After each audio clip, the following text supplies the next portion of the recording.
Miami wrapped up their disappointing season on Wednesday afternoon during their exit interviews, and there was a lot to break down. What did Erik Spoelstra say about their playoff run, Jimmy Butler, and what happens next? How does Khalil Ware plan to improve after his rookie season? We'll let you know on today's episode of Locked On Heat.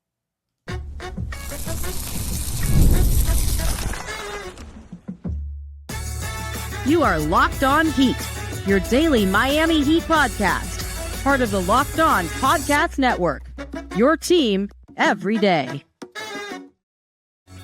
All right, welcome to Locked On Heat, your daily podcast on the Miami Heat, whether you're tuning in on YouTube or on your favorite podcast app. Thanks for making Locked On Heat your first listen every day. I'm Wes Goldberg, here with David Ramil. Both of us are credentialed Heat media members who cover this team every day for daily content on the Heat. Click that subscribe button on YouTube. Make sure you're following us on your favorite podcast app. It's the off season, but we're not stopping. Still going strong 5 days a week. Today's episode is brought to you by the Amazon Fire TV Stick 4K. Turn any TV into your Xbox. No console needed. Head to Amazon.com/Fire TV Locked On to learn more.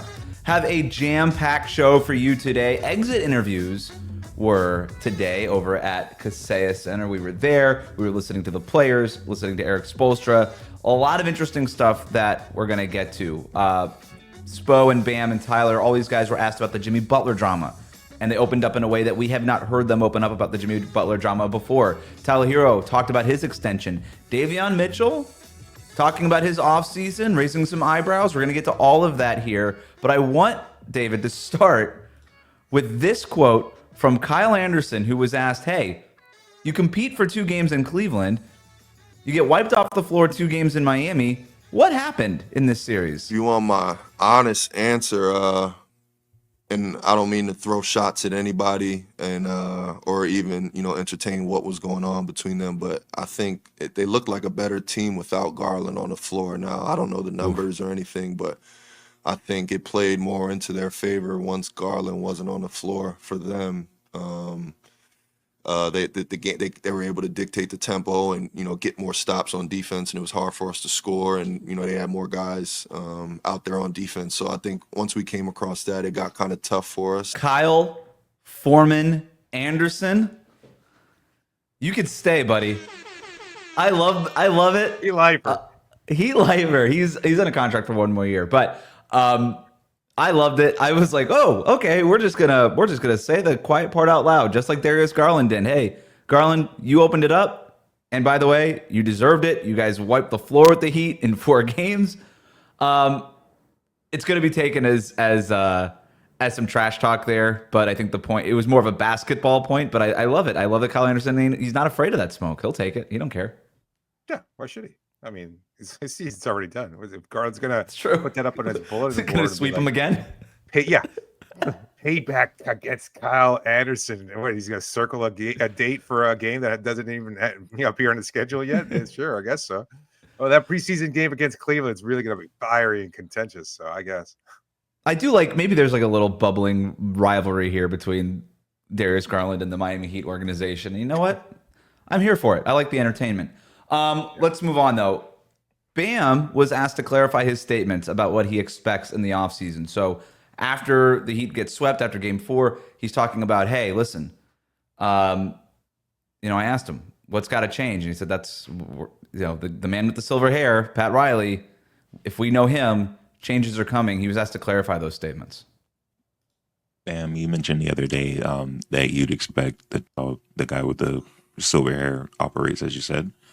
For you as the on-court leader and the team captain and the emotional leader, what gaps would you want to see adjusted or tweaked in order for you guys to restore contention status? At the end of the day, I want to win. So I can't really go in the logistics of the tweaks and everything. I feel like that's more of a Pat Riley question. And I hope you can ask that question to him and he doesn't blow you off. And ignore you. But, for me, he knows my mentality. He knows I want to win. We want to be in the best way possible to do that. So, after he talks to you, he'll probably talk to me and we figure out what happens. So one of the themes was, okay, what's going to happen this offseason, obviously, after the exit interviews. You just heard Bam say that. Erik Spoelstra said, quote, "We have huge, massive expectations in this building. So we'll take it and get to work. I'm extremely motivated for the offseason to try to get our organization and basketball team to a higher level. The play-in, obviously, is not where we want to be." End quote. David, we talked about the idea of, hey, this, by making the playoffs, it opens up the door to potentially tanking next year and rebuilding and doing that whole thing. Don't tell the Heat that, because clearly Bam and Spo, that is not on the agenda. They have no interest in going backwards. They are only looking forwards, and they're looking to build on whatever this season was. This is the middle ground. This isn't blowing it up. This isn't the kind of wide sweeping changes that you might expect. And certainly not, let's tear things down so we can start rebuilding. It's how do we get back, accomplish that? Again, that's a conversation that Pat is going to have with Bam. Might even include trading Bam, although it doesn't seem likely. Again, Bam keeps speaking as in a position of comfort, like maybe not comfort, that might not be the right word, but like a position of stability, Security, stability, yeah. Security, yeah. Like he knows what's going to happen. You know, things are going to change, etc. I ain't going to include me. You know, at least he doesn't speak like somebody who's hesitant or concerned about the writing on the wall or the future or anything like that. Like he feels, again, pretty secure in what he has to say about the future of this team. It sounds like he's going to be involved in it, if anything. Yeah. Pat Riley's going to talk to you guys. He's also going to talk to me, and we're going to figure it out. Talk to you guys and tell you what he's going to tell you, and then we're going to have a real conversation about what we can do and who we can get and who we can add and whether or not we have to move this player or that player or anything else. So yeah, it's really interesting how that plays out. So I think it's more along the lines of the middle ground. It's not running it back, though, for those people who are like, oh, okay, that just sounds like the same old. No, I think they might go in degrees more from where they were in the last couple of years, in order to acquire the star player or the next big piece or whatever that might entail in terms of what Pat Riley and Bam apparently share their vision. They might go an extra step in order to make that change happen. Yeah, I didn't get the sense at all that this was a hint at potentially running it back. You listen to these quotes, it's what can we build on? Bam Adebayo has been very open to the fact that change is going to happen. By the way, there is no running it back. Jimmy Butler's gone. There is no running it back. Are we talking about running it back for like whatever this amorphous kind of airplane built in the air team was for 2 months? No. Why would you run that back? They are clearly not going to run it back. Changes will be made. And this, like I said, at the end of the series, not doing anything would be malpractice, and to me, fireable. I'm dead serious. Like if they go into next year with the same team essentially, without making any, it doesn't even necessarily need to be major changes, but like notable changes, right? I'm not talking about not getting a star player. I'm surprised you'd say that. Like I get what you're saying at, and I know, like you have to understand. Fans, and I'm speaking to them, like this is not an organization run the same way as other organizations. There is no firing. Right? Yeah, I didn't mean thinking that. I didn't mean we're firing. Not getting paid by the team to say these things positively or anything like that. They don't operate that way. They're again, everybody speaks from a position of security because everybody's been there for 30 plus years. This is why they are the way they are. That sense of stability is what lets them have that kind of sense I'll put it this way. When you've got Stephen A. Smith on ESPN saying that it's time for Pat Riley to step down, and you and I are both rolling our eyes, right? Yeah. If it's the same, if this is the same roster going into next season, I won't be rolling my eyes quite as hard. It doesn't mean that I'm not in charge of making the decisions. I'm just telling you, I won't be rolling my eyes quite as hard if this is the team they bring back. I'm like, whatever. I don't know what'll happen, but maybe, and then at that point, maybe he should retire if he can't figure out how to maneuver in this new CBA or whatever. Or by the way,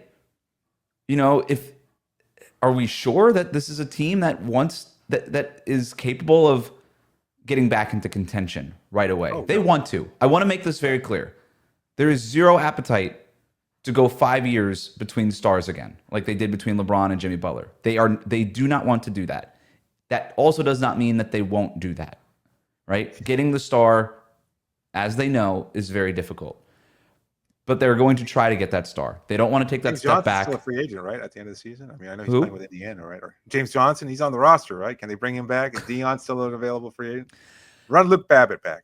Now we're talking. But yeah, I think if there was any ambiguity in terms of what the goal is, at least on the outset of the offseason, Yeah. I feel pretty comfortable in saying now they don't want to run it back.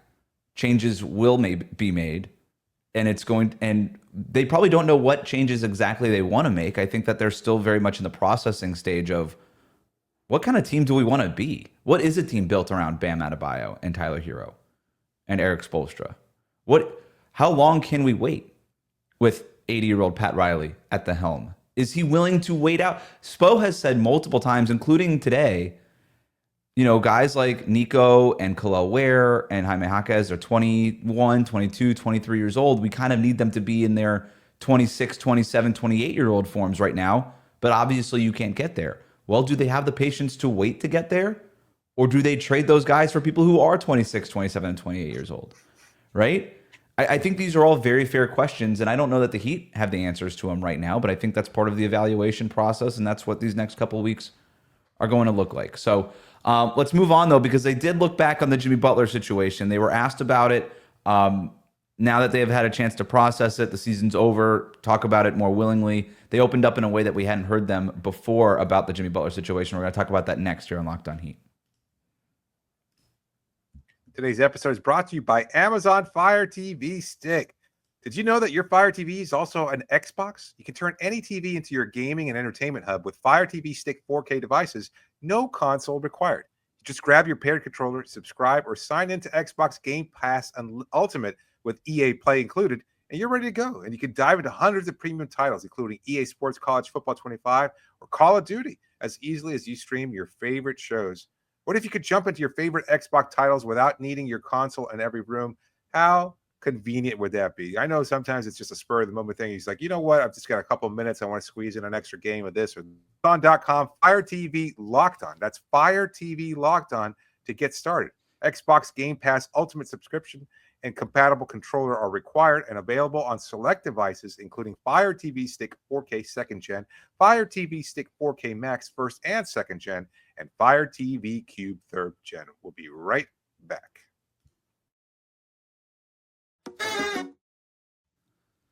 So one of the other topics in line of questioning during exit interviews was reflecting on the Jimmy Butler chaos of the season. Here's Erik Spoelstra. Effectively quit on this team, sat up there an hour after you spoke in January about that, who missed a team flight, who left the gym when told he wasn't starting. Unique situation probably in this franchise's 37-year history. When you look at the relationship with Jimmy Butler and what he did over a period of 6 weeks to force a trade that Pat Riley said he wouldn't have made, can you sort of crystallize for us the impact that had on this team? Well, it certainly had an impact. We are an organization that prides ourselves on not making any kind of excuses. And even if we managed it perfectly, there was always second guessing on what we could have done, better just to right the ship. And it was turbulent waters. It's not as if that would have moved the needle for us to be first in the conference. That's unrealistic. But when I look back on it, I'll look back on it the same way now as years from now. It was a good 5-year run. And when things end, oftentimes they end not as loudly as this, but it ends where there's something. And you go look at all the other teams out there with players when they change teams. There's a certain feeling about it. And it's unfortunate. We all feel like it didn't have to go to that level. But we have clarity now. We've turned the page. There's a different chapter, and we're moving on. We all feel like it didn't have to go to that level. That's the part that stuck out to me, David. Yeah. Again, it just feels avoidable. Like it didn't have to be played out dirtily. It didn't have to be played out via the media. Just a lot of things that went really askew for the team and for Jimmy. Like I think, this feels a lot like Dwayne's departure in 2016. And I know I'm not the first person to make that comparison, but you just wish that things could have been done differently. And I'm sure years down the road after Jimmy retires, whether he wins a title or not, Like, he doesn't strike me as being the kind of guy who is quick to mend fences, but I don't think he's going to hang on to this forever. Like, at some point, he's just going to stop Oh, I caring. disagree. You think he's going to? Oh, I don't know that he'll hang on. No, life? I'm sorry. Maybe I do agree. He might just stop caring. He'll never. There is no olive branch that he's extending. That's not happening, and I don't see it happening from the Heat either. Yeah, no, I think eventually it will. I think eventually you'll just look back and be like, we had some good runs. Like, the fact maybe that they didn't result in a championship maybe makes it a little different. And Dwayne being homegrown in the sense that you drafted him and you were there for. Can I push back on how it feels like Dwayne? I mean, maybe emotionally for some fans, it feels like when Dwayne Wade left, just in terms of the heartbreak and the disappointment. This was a lot different. Dwayne Wade was a free agent, and there's a lot of blame to go around for the way Dwayne Wade left. But and that is wholly, in my opinion, on the front office, not on Dwayne. With Jimmy Butler, there is a lot of finger pointing in all kinds of directions. But at the end of the day, Jimmy Butler quit on the team while under contract. And that's very different. I get that. And I'm not arguing that. But at the same time, Jimmy was the heart of the team, for better or for worse. Like, maybe a very different heart than Dwayne, maybe even a very different heart than Alonzo Mourning. Like, everybody wants to see Alonzo as this big, friendly unk that hangs out and it gets occasionally rolls up to the barbecue with a new girlfriend and everything else like that. That's great. That dude put this team through the ringer for 3 damn years because they were like hanging on, waiting for his kidney to get better. And then when he came back and he said, he like torpedoed their playoff run, and then when he missed a couple seasons, and that's what led them to the lottery to get Caron Butler and get Dwayne Wade. So, but there was no disrespect. There wasn't this level of disrespect. I mean, this was just straight up disrespectful from Jimmy. It wasn't public though. Like, things weren't played out publicly that way. Like, that summer, he still had. Jimmy did. That's part of it. That's part of the disrespect. Is you're gonna run all of our names through the mud. That's what you're gonna do now. 23 years later, and there was no Instagram, and there was no social media, and there was no. Okay, but like, it is what happened. Is this? I think what's the point. I think. Go ahead. The overarching point, is that I think that what we heard from Spo and Bam and everybody else, and I'm sure that we'll hear from Pat too. And I'm curious to hear what we hear from Pat about this. But it's very clear now that this played a significant impact in the season. Like, while you're in the very thick of it in the course of the season, and this is all playing out, and you didn't expect that it was going to get as ugly as quickly as you're going through work, you're going through, your daily schedule, you're traveling with a team and being asked, it's like, oh, hey, that teammate that you were just on this road trip with, I know he just got suspended. What's that like? That puts pressure on all these people. I know it's easy from a fan perspective on the outside to say, oh, didn't casually dismiss it. It really shouldn't have been that big a deal. It was a huge deal. And now that the season's over, everybody can admit to it that it was just a major impact that really changed the course of the season. But they have moved on. I'm glad for that. It was a very ugly divorce, as you said, but they've moved on, and they just seem like they're in a much better place. I think they're just happy that it's over, and they wouldn't admit that they're like, obviously they want to be competing. They'd rather be in the playoffs. I think they're happy that the season is over, and maybe they don't even know it yet. I mean, they moved on the day Jimmy Butler got traded. They were forced to move on. But I don't know that they've processed anything. And they never got a chance to process it. I made the joke during the season. I don't know that I've ever seen a team that needed better help more than the Miami Heat. Like, they stuck their head in the sand and they pretended it wasn't happening until it became until they literally traded the guy. And then they showed up and they were like, Jimmy Butler who? He's never even been here. And I'm exaggerating, obviously. But they just kept trying to forge on as if they could. Yeah. And clearly they could not. Yeah. And if you need proof, Exhibit A is losing to 40 points to the Cleveland Cavaliers, and Exhibit B is losing by 55 points to the Cleveland Cavaliers and getting swept. That never happened. So what I found interesting about hearing them talk about it was, this was happening. It was happening the entire time. I don't blame you for trying to pretend to block out the noise and try to keep the main thing, and all that stuff. I don't blame you at all. But clearly the processing period, I think, is only just starting for this team.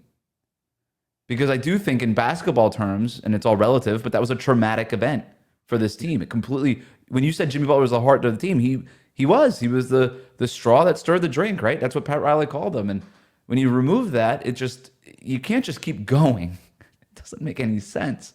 And Spo even talked about this. You see when star players leave, the impact it has on teams, and it wasn't even as loud and as chaotic as this one was. Yep. So to have any expectation would have, to use Spo's word, irrational. And ultimately, that's exactly what it was. I want to share 2 more quotes with the audience here. Tyler Herro was asked about Tyler Herro was asked about Tyler Herro. He was asked about Tyler Herro. He was also asked about Jimmy Butler. He said, quote, "I think it was just the overall wondering, when is it going to end? That was kind of the main thing of when can we just focus on basketball? That's what this profession is. It's basketball. That's what we're here to do. It's what we're get paid to do is play basketball. At the end of the day, that's what we wanted to worry about," end quote. Bam, when asked about Jimmy. Quote, "I feel like Spo tried to do his best to make the team focus on the main thing. Obviously, there's a lot of noise going on around us. There are a lot of things happening, moving fast, not knowing who's going to be in the lineup, if they're going to show up today or not. So he did a great job of just trying to make it the main thing, which was what you got out, which is go out there and compete." I also want to refer to another quote that Bam had about what he learned from this season and specifically in the playoffs. It's hard to win. It's really hard to win. And he wasn't necessarily talking about Jimmy Butler when asked that, or he wasn't asked about Jimmy Butler when he was talking about that, but it's the same thing. You can't be distracted and not know who's in the lineup or what your identity is as a basketball team and win in the NBA. You can't do it. It's too freaking hard. You can win 36 games, evidently, but that's about it. And you're definitely not going to win a playoff series against the 1 seed. So, can I ask you a question? Yeah, go ahead. Sorry to interrupt you. I thought you were done with your point. You want to continue your point? Nope, I'm good. Okay.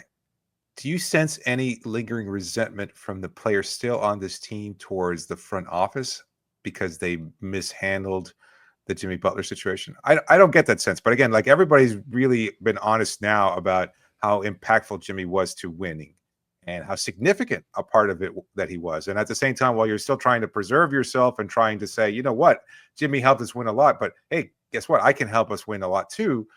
There's also the acknowledgement, and you have to, like, I mean, they're going to be watching the playoffs. They're going to be seeing Jimmy succeed with Golden State. Do they sit back there like the meme with Wolverine where he kind of fondly looks at this picture frame and be like, oh, you know, we had good times with Jimmy Butler too, and wonder, damn, if only Pat hadn't screwed the pooch on it, only if he hadn't fumbled it as badly as he did. I don't get that sense, but I was wondering if you do. I do not. Okay, fair enough. I'm thinking from the fans' perspective. I know that there's resentment against the front office for handling it, and that I understand. But being in that locker room when this guy is high-fiving you on the court and hugging you, if you're somebody like Tyler Herro, for instance, sure, and he's got your back this entire time, and then all of a sudden he decides in the beginning of January, I don't even want to be here anymore. Yeah. I'll use Haywood Highsmith's words. Asked about Jimmy Butler. I try to let the front office handle that and focus on myself, to be honest with you, and focus on the team. I think for the team, we just tried to rally around each other. We didn't have anything against him. He didn't want to be here. He didn't want to be here. I'm glad he got what he wanted. I heard a lot. I'm glad he got what he wanted. I heard a lot of that. Yeah. And I have a sense that they're not super glad that he got what he wanted. You know what I mean? It's like, yeah, you happy now? Is kind of how that rings to me. But so look, I the other thing that came out of these interviews, a lot of credit given to Spo in terms of how he navigated these rocky waters. Mm-hmm. The players were asked about Spo and how he navigated those. He's the coach. That's his job. I would say every single player asked about it went out of his way to say, also Bam. Yes. Also Tyler. What Impressive. those guys did to bring that locker room together and help us focus on basketball, even during the 10-game losing streak, when they thought that they were playing pretty good basketball but just not finishing games. Every single player went out of their way to say, Bam and Tyler, those are the leaders of this team. And I do think, as traumatic and chaotic and all this was, there's an opportunity here that if the idea now, to bring it back to the first segment, David, we're building around Spo, Bam, Tyler, if that's it, certainly it feels like Bam is, for sure. Tyler Herro, his extension, we'll get to that in the next segment. TBD. But those are the established leaders of that locker room now. And everything that happens those guys lead. And I found that really interesting. And they were thrust into those positions and maybe and given more responsibility than perhaps they anticipated or even wanted this year. But I thought it was really interesting. We'll talk more about what Tyler Herro had to say in his end of season press conference, including his status on the extension, why it might not be that big of a deal if he doesn't get it this summer. We'll tell you why after this.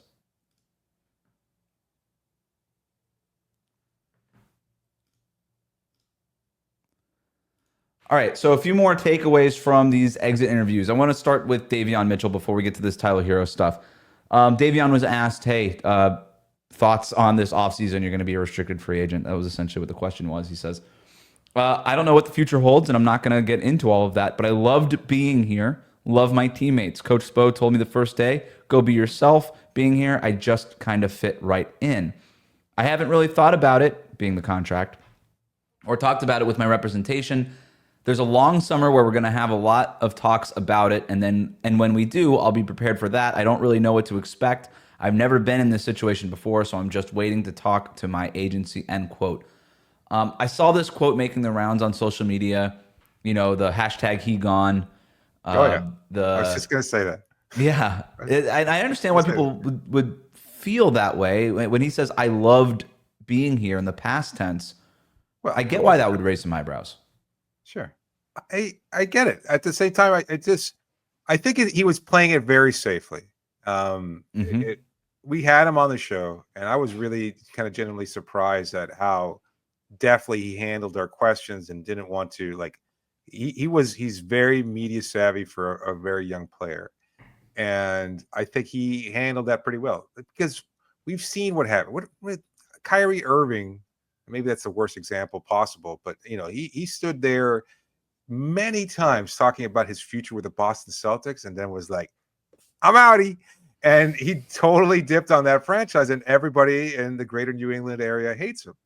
And so I don't think that's what Davion was trying to avoid necessarily, but what's he going to say? If he goes out there and is flourishing with his speech in terms of very florid with his speech and just thanking this team and being like, oh, everything was so great here. I've been a perfect fit from day one, heat culture, blah, blah, blah. And then he's like, thank you, Sacramento or Charlotte or whomever throws a bag his way or whatever. Like, he's going to take it. He's got to dip. Like, you're going to have to take that contract. This might be his best last chance. Like, I know he's young and everything else like that, but nothing is guaranteed. If I could just make one point, though, he is restricted. Sure. Well, he is potentially restricted. So Miami would have to offer him an $8.7 million qualifying offer, and that would make him restricted. We anticipate that will happen. Yeah. And that's my understanding that it will happen. Now, off seasons, things change, whatever. I think right now the plan is we want to offer Davion Mitchell at $8.7 million qualifying offer, and then that kind of that makes him a restricted free agent. And at that point, Miami will be able to negotiate a new contract with Davion Mitchell, or another team can come in and and offer him a contract, and then Miami has the right to match. Right. So Davion is sitting here and being like, I don't have any control of what's going on. Like, Charlotte can come in, give him the bag, to your point, and it's not up to him to say yes. It's up to Miami to say yes or no. And so he's just sitting here like. So I guess my point is, like, for those people on social media, like, kind of scratch, like, oh my God, he's gone, like this, whatever. What else was this guy supposed to say? Yeah. He's in almost no control over his future. And he's not alienating anybody. He's not pissing anybody off. He's actually going out of his way to say, I love how Erik Spoelstra used me. I love it here in Miami. I'm such a great fit here. But people are so focused on the I loved being here and not the I definitely, and him just being like, I definitely want to re-sign here, and him like the absence of that instead of looking at what he actually said. Mm-hmm. So I look at all the stuff that he said complimenting the organization and how he loves it here. And then I also look at this. I've never been in this situation before. He has no freaking clue what he's walking into. Why would he ever speak with any kind of certainty and then walk away embarrassed or hurt or whatever? Why would he open up? So I don't know what else he was supposed to say to that. Yeah, that's fair. And I will tell you this. I think the Heat are planning on offering that qualifying offer and making him a restricted free agent, and then you just sort of see where it goes from there and just hope that nobody offers him $18 million a year or something. right? I think that's what you hope for. Tyler Herro, a bunch of stuff that I want to get to, and we're going to have to save some of it for future shows because I think Tyler Herro's season was fascinating on a number of levels. But while we're on the topic of money, I think we should tackle this here. He was asked, hey, would it be a big deal? I love the way that this question was framed. He goes, would it be a big deal if you didn't get the extension this summer? And in the question, it was framed, hey, listen, like you're obviously extension eligible in October. He's got a window from October 1st to October 20th to sign a 4-year extension or to tack on another 3 years to his deal now. It would pay him like $50 million a year on average. He doesn't have to sign it this year. He can also sign it next year. So that was sort of the framing of the question. Tyler responds, big deal? Not the biggest deal, but I would love to be here. The front office, the organization, the city, everybody knows how much I love Miami. Been here since I was 18, 19, got 2 kids here. If it doesn't get done in October, I think we can get it done next summer, but it might be a little bit of a higher price. And then he laughs. It was a great response. I think it's exactly right. I actually wondered if Tyler Herro, and I'm glad it was asked. I want to say it was Barry Jackson from the Herald. I want to give credit where it's due, but I was curious whether Tyler Herro even wanted to sign the extension this summer, because if he makes All NBA next year, which with the 65 game rules and stuff can't be completely ruled out, Sure. he would be eligible for a supermax.